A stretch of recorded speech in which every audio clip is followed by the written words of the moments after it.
Hey, what's going on, y'all? This is Mike Tula. This is Zach Salazar, partner in crime right now on the Indie Rundown podcast, and we're here to review short film made in 2011, The Terrifier. That long ago? Seriously? Yeah. Damn, dude. I didn't know it was that old. How'd you like it? I thought it was creepy as fuck, man. Honestly, I liked it though. It had some good tension.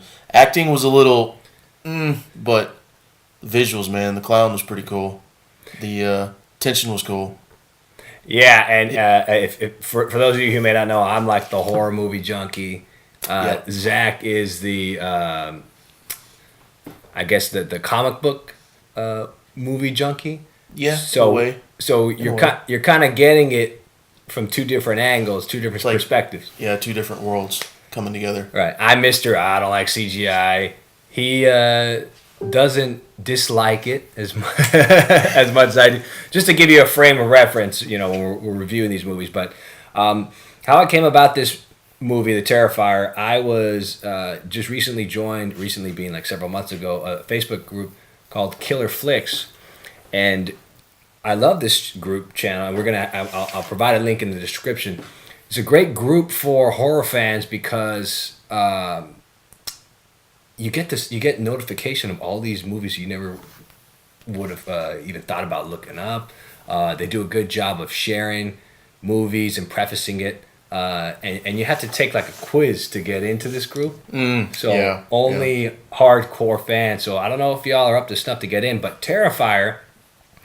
Little backstory: it pays homage to the Grindhouse double feature era, and you have to keep that in mind when you're watching it because it's shot as if it's a '70s horror movie, Right.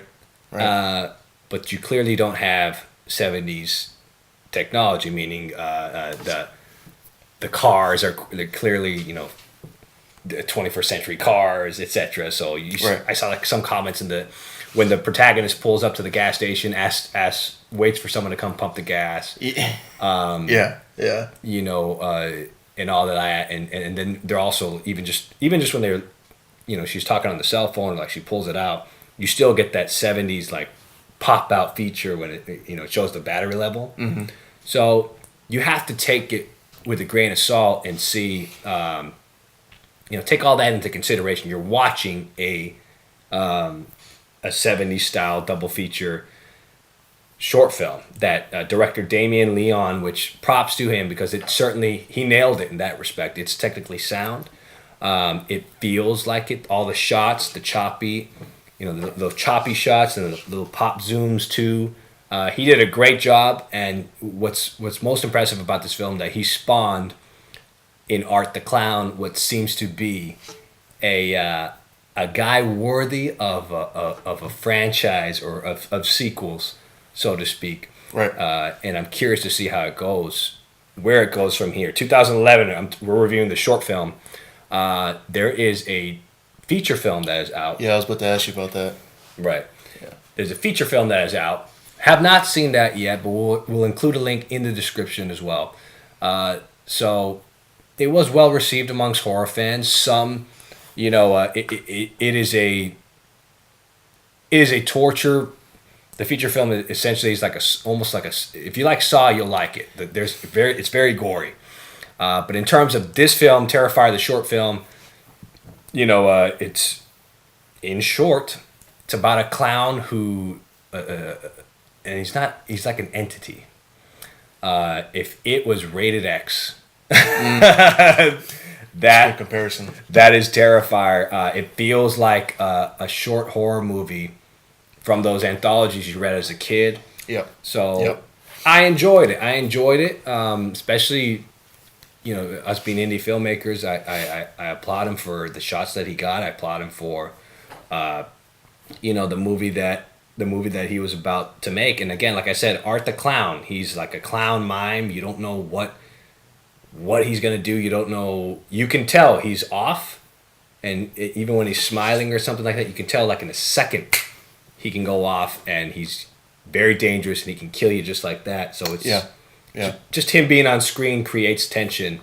And again, hats off to... not to mention his ridiculously sick teleporting skills.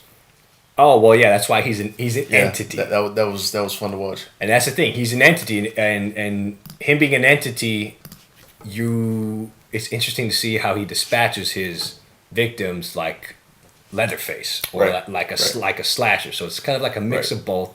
There's something for everyone.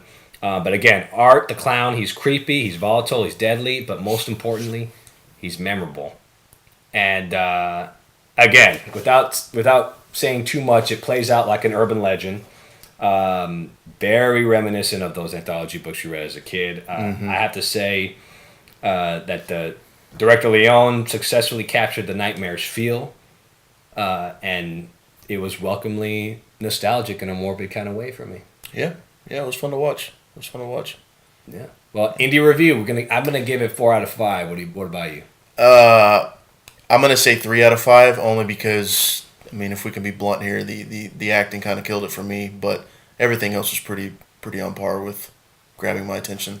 All right. Well, hey, I'm also leaving in my description or in our description my review of the Terrifier on my talkhorror.com my talkhorror.com review of it, I should say. Right, right. I'm gonna say that again so you can cut it. That's fine. That's fine. That's fine. And again, on the description, we're going to leave a bunch of links to where you can find the feature film, the short film, as well as my written review on talkhorror.com. You don't want to miss it. We're going to leave it all in the description. Again, this has been the Indie Review, The Terrifier.